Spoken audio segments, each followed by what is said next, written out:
Sam Smith's identities, but last night's Grammys, they, as Smith now prefers to be called, identified as Satan. The performance riled many viewers, especially amongst the American Christian fraternity, which there are 210.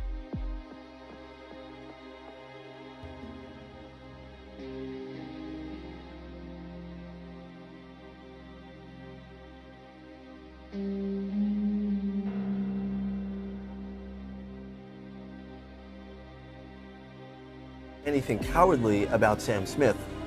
And, you know, if Lauren's suggesting that they are doing this just for publicity as far as like their identity goes, I mean, people struggle their entire lives with identity, and the fact that they can come to a place where they feel secure enough to let it out in the public is an amazing thing and a beautiful thing and a really important thing. As far as the red glitter hat with the devil horns, and I'm sorry, Ted Cruz, if anyone looks at Sam Smith and thinks the word evil, I think that they might frighten a little too.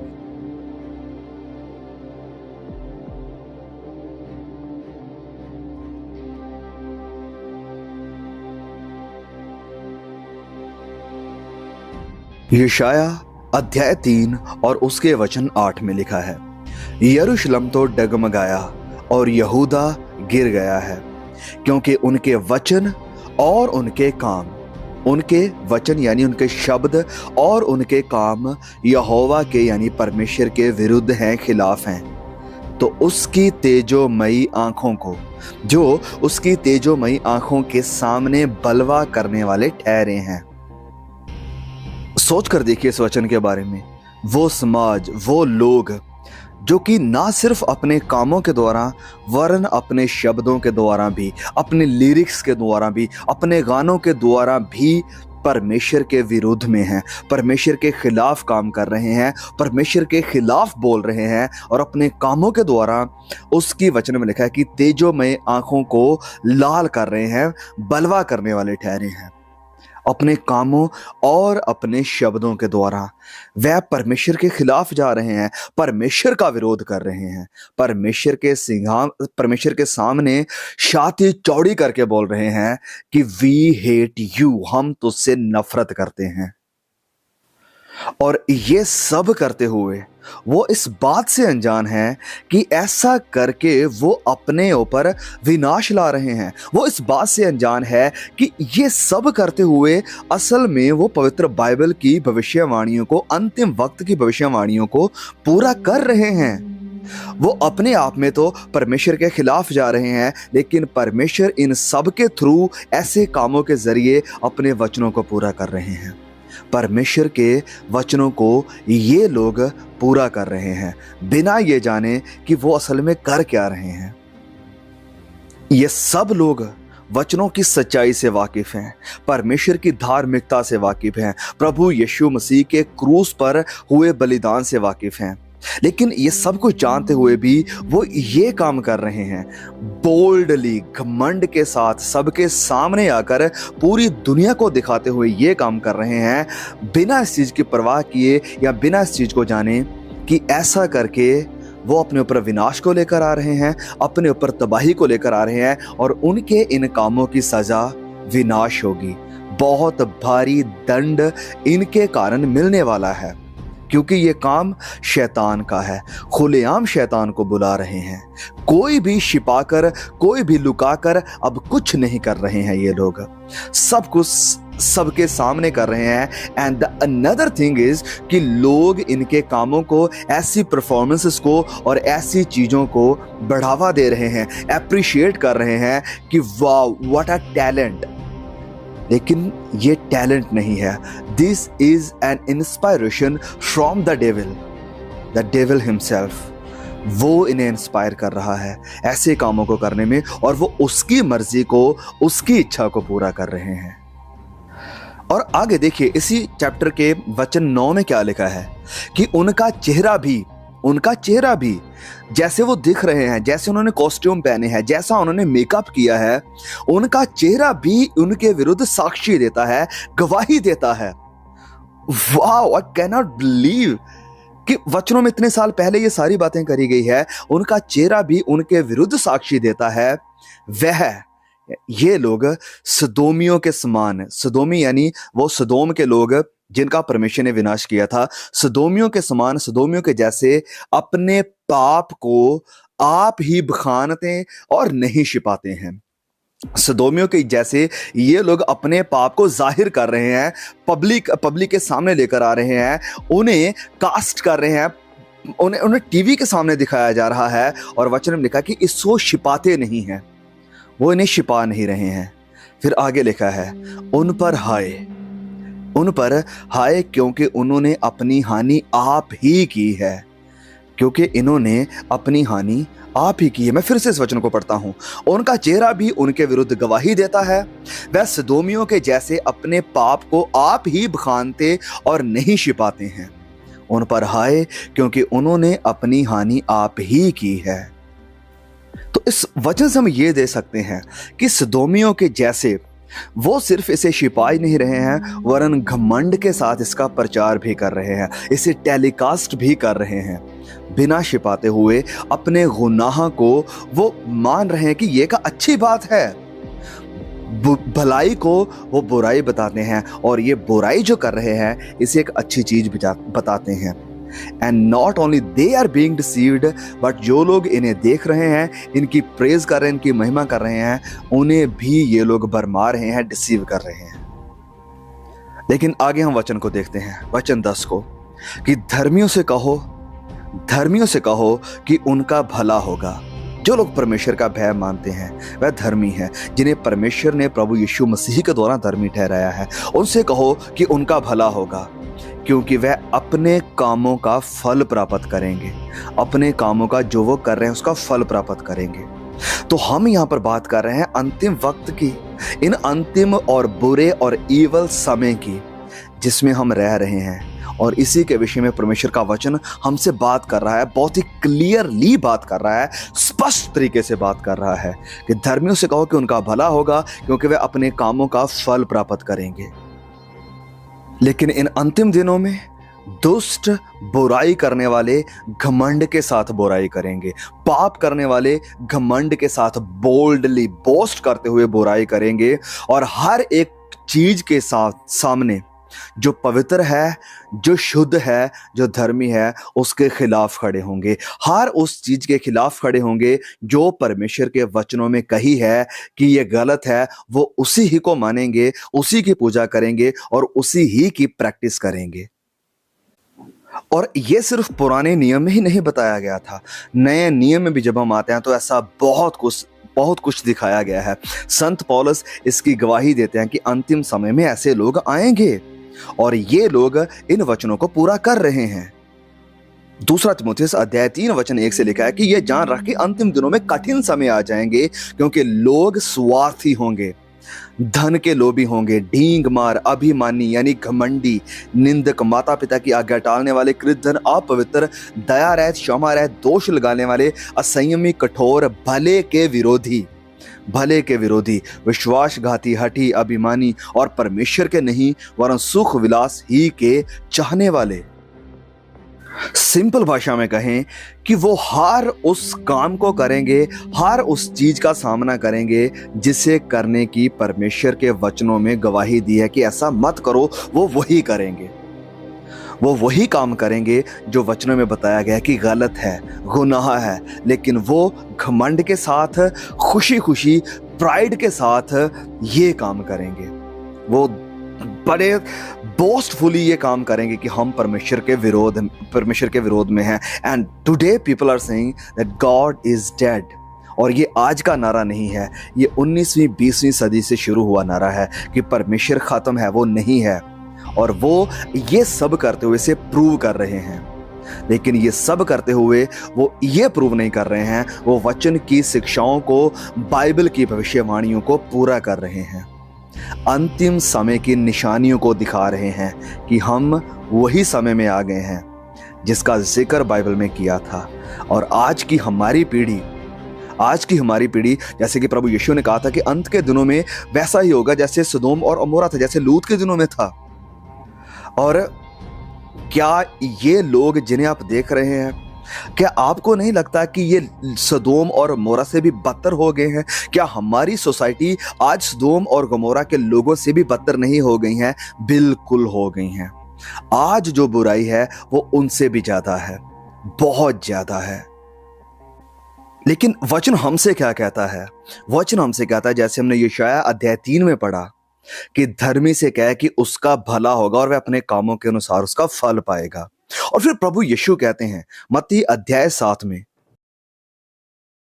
मत्ती अध्याय 7 और उसके वचन 24 में प्रभु यीशु कहते हैं कि इसलिए जो कोई मेरी ये बातें सुनकर उन्हें मानता है वह उस बुद्धिमान मनुष्य के समान ठहरेगा जिसने अपना घर चट्टान के ऊपर बनाया।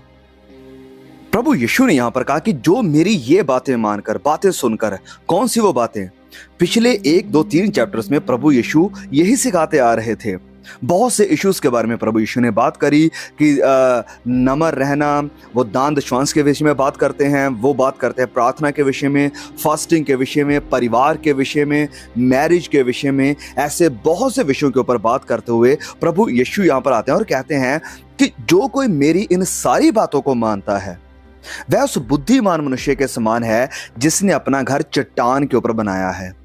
फिर वचन 26 में लिखा, और बारिश आई, बाढ़ें आई, आंधियां चली, उस घर पर टक्करें लगाई, परंतु वह नहीं गिरा क्योंकि उसकी नींव चट्टान पर डाली गई थी, प्रभु यीशु के वचनों के ऊपर, प्रभु यीशु के ऊपर रखी गई थी। परंतु जो कोई मेरी ये सारी बातें सुनता है और उन पर नहीं चलता, जो सुनता है और उनके ऊपर नहीं चलता, वह उस मूर्ख के जैसे है जिसने अपना घर रेत के ऊपर बनाया, और बारिश और बाढ़ें आई, आंधियां चली और उस घर पर टक्करें लगी और वह गिरकर सत्यानाश हो गया।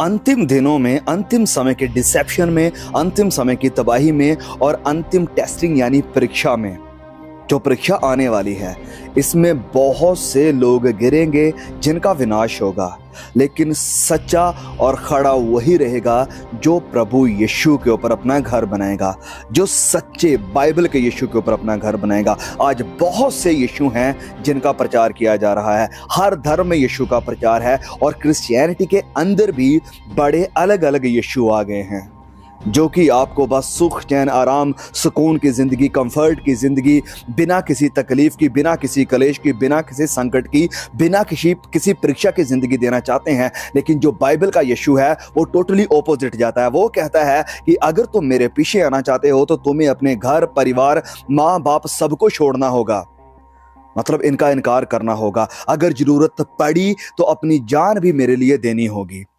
क्या आप तैयार हैं? Are you willing to receive the cost? Are you willing to pay the cost of following Jesus? क्या आप कीमत चुकाने के लिए, अदा करने के लिए तैयार हैं? प्रभु यीशु ने कहा जो मेरे पीछे आना चाहता है वो अपनी क्रूस उठाए और प्रतिदिन मुझे फॉलो करे, मेरे पीछे चले और अपने आप का इनकार करे। प्रभु यीशु ने अपने वचनों में संत पौलुस के थ्रू ये भी लिखवाया कि अंतिम समयों में बहुत से लोग विश्वास से गिर जाएंगे, विश्वास से बहक जाएंगे, भटक जाएंगे। और ऐसा हुआ है, ऐसा हो रहा है। ऐसा डिसेप्शन जो कि अमेरिका जैसे देशों में, क्रिश्चियन कंट्रीज में हमें देखने को मिल रहा है। ये सब क्या है? विश्वास से गिरना। वो देश जो कि मसीही फाउंडेशन के ऊपर बने थे, विश्वास से दूर जा चुके हैं, और बहुत से लोग इन्हें सुनकर, इनके पीछे लगकर अपने आप को इनके साथ जोड़ रहे हैं, अपने आप को शैतान के इस भारी जाल में फंसा रहे हैं, जिसमें से बाहर आने के वचन हमसे बात करता है कि उससे बाहर निकलो। Come out from them oh my people, ये मेरे लोगों, उससे बाहर निकल आओ। दुनिया के इतिहास में, सुनिए मेरे भाइयों, मेरी बहनों, दुनिया के इतिहास में हम जो आज की पीढ़ी हैं, एक बहुत ही स्पेशल मोमेंट में ज़िंदगी जी रहे हैं, क्योंकि जिन चीज़ों का हम सामना कर रहे हैं, जिन चीज़ों को हम अपनी आंखों के सामने देख पा रहे हैं, बहुत से लोग इससे चूक गए हैं। ये हमारे लिए एक बड़ी तैयारी का वक्त है। हम बहुत सी पीढ़ियों से जो हमारे पहले गुजर चुकी हैं, हम ब्लेस्ड हैं, धन्य हैं, क्योंकि हमारी आंखों के सामने वो सब बातें पूरी हो रही हैं जिनका कभी पहली पीढ़ियों ने सोचा भी नहीं था कि ऐसे सब कुछ हो सकता है जो हम आज देख रहे हैं। ऐसे टोटल डिस्ट्रक्शन ऑफ मोरालिटी का ऐसे पूरी तरह से नाश हो जाना पहले कभी नहीं हुआ था। जिस तरह से आज हम देख रहे हैं, ऐसे शैतान की खुलेआम पूजा पहले कभी नहीं हुई थी जैसे हम आज देख रहे हैं। ऐसे परमेश्वर के वचनों को ठुकराना, ऐसे परमेश्वर के खिलाफ खड़े होना, ऐसे परमेश्वर के वचनों की बेअदबी करना, परमेश्वर के वचनों के खिलाफ जाना पहले कभी नहीं हुआ था जैसे पहले आज हम देख रहे हैं। ऐसे पहले कभी नहीं हुआ था कि परमेश्वर का वचन इतनी तेजी से इतने लोगों तक फैल रहा है जैसे आज हम देख रहे हैं। तो सच में हम एक बहुत ही स्पेशल पीढ़ी हैं, एक बहुत ही स्पेशल वक्त में ज़िंदगी गुजार रहे हैं और इसीलिए हमारी रिस्पॉन्सिबिलिटी भी बड़ी है। जिस बोल्डनेस के साथ, जिस फख्र के साथ ये लोग शैतान की पूजा कर रहे हैं, शैतान का प्रचार कर रहे हैं, इसी बोल्डनेस और इसी फख्र के साथ हमें भी प्रभु यीशु का प्रचार करना है। ये घमंड नहीं कि हम ये हैं, हम वो हैं। बोल्डनेस मतलब कॉन्फिडेंस के साथ कि प्रभु यीशु आपको बचा सकता है, प्रभु यीशु आपको ज़िंदगी दे सकता है, प्रभु यीशु ही है जो इस दुनिया का उद्धार करता है और प्रभु यीशु के बिना कोई और रास्ता नहीं है। ये बोल्डनेस के साथ प्रचार करना।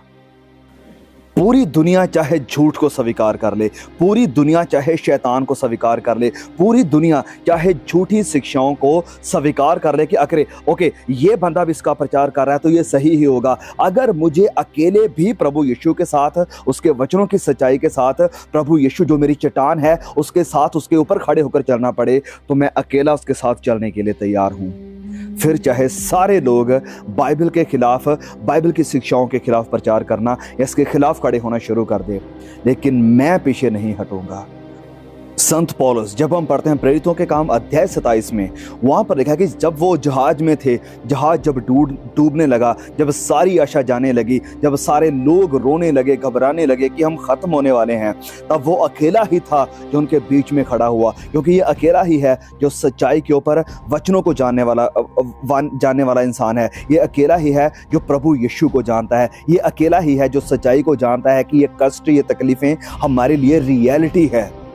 वह उनके बीच में खड़ा होता है और कॉन्फिडेंस के साथ कहता है कि हे तुम सब लोग, तुम ढांढस बांधो, मैं तुम्हें समझाता हूं। जब आप वचन 22 को पढ़ते हैं, क्योंकि तुम में से किसी के प्राण की हानि नहीं होगी पर केवल जहाज की, क्योंकि परमेश्वर जिसका मैं हूं, जिसकी सेवा मैं करता हूं, वो हमें बचाएगा। उसने अपने दूत को भेजकर मुझसे कहा है कि मत डरो, तुम्हारी यात्रा सफल होगी, तुम में से किसी का विनाश नहीं होगा। क्या हम भी आज इस पीढ़ी में खड़े होकर यीशु का प्रचार कर सकते हैं कि हे मत डरो, विनाश होने वालों, दुख सहने वालों, गुनाह में जिंदगी गुजारने वालों, एक है जो हमें बचा सकता है, एक है जिसमें आशा है, जिसका प्रचार मैं करता हूं, जिसे मैं मानता हूं, वो हमें जिंदगी देने वाला, वो हमें उम्मीद देने वाला, डूबते हुए जहाज को बचाने वाला। जब हर तरफ तबाही मची हुई है, जब लोगों के अंदर हाहाकार मची हुई है, जब गड़बड़ी मची हुई है, तो क्या हम खड़े होकर कह सकते हैं कि मेरा परमेश्वर, मेरा प्रभु यीशु हमें निराशा में आशा दे सकता है, ना उम्मीदें में उम्मीद दे सकता है, अंधकार में ज्योति को जला सकता है और गुनाह के बीच में भी आपके गुनाह से आपको छुटकारा दे सकता है, आपको बचा सकता है। तो ये जो सारी बुराई पूरी दुनिया के सामने डिस्प्ले करी जा रही है, ये सबूत है इस बात का कि परमेश्वर ने इन लोगों को इनके निकम्मे कामों के ऊपर छोड़ दिया है। जैसे कि वचनों में लिखा था, रोमियो अध्याय 1 वचन 28 में, कि जब उन्होंने परमेश्वर को पहचानना ना चाहा, जब ये खुद परमेश्वर को जानना नहीं चाहते हैं और शैतान की मर्जी को पूरा करना चाहते हैं और उसकी इच्छा के अनुसार चलना चाहते हैं और परमेश्वर को तुच्छ जानते हैं, तो वचन में लिखा है परमेश्वर ने भी उन्हें उनके निकम्मे मन पर छोड़ दिया कि वह ऐसे अनुचित काम करें।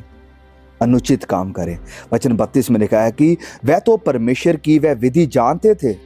ये लोग अच्छी तरह से वाकिफ थे, ये लोग अच्छी तरह से जानते थे कि परमेश्वर की मर्जी क्या है, अच्छी तरह से वाकिफ है कि परमेश्वर के वचन क्या कहते हैं।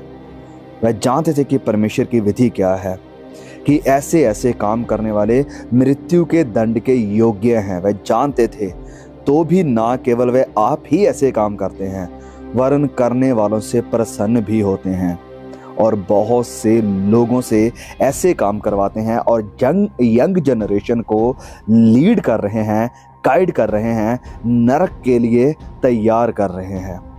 ऐसे बुरे काम करके, ऐसी गंदी तस्वीरें, दृश्य, लिरिक्स दिखाकर। अगर आप इस गाने के लिरिक्स सुनेंगे, इतने बुरे, इतने भद्दे थे कि मैं उन्हें आपके सामने डिस्प्ले नहीं कर सकता हूं। सो प्लीज इस मैसेज को, इस वचन की सच्चाई को, जो हमारे सामने हो रहा है कि कैसे परमेश्वर के वचनों के द्वारा ऑलरेडी पहले से ही बता दिया गया था कि ऐसा होने वाला है, प्लीज़ इस मैसेज को शेयर जरूर कीजिए। मैं अब कहूँगा कि वीडियो को लाइक कीजिए, नीचे कमेंट करके अपनी राय भी बताइए, क्योंकि वीडियो को लाइक करने से, कमेंट करने से वीडियो की रीच बढ़ती है और फिर ये वीडियो और भी बहुत से लोगों तक पहुँचेगी, जिससे उन्हें भी मालूम चलेगा कि ये सब वचनों के अकॉर्डिंग हो रहा है। परमेश्वर इस वीडियो की तरफ आपको बहुत आशीष दे। चलिए जल्द मिलते हैं एक और नए मैसेज के साथ। आमीन।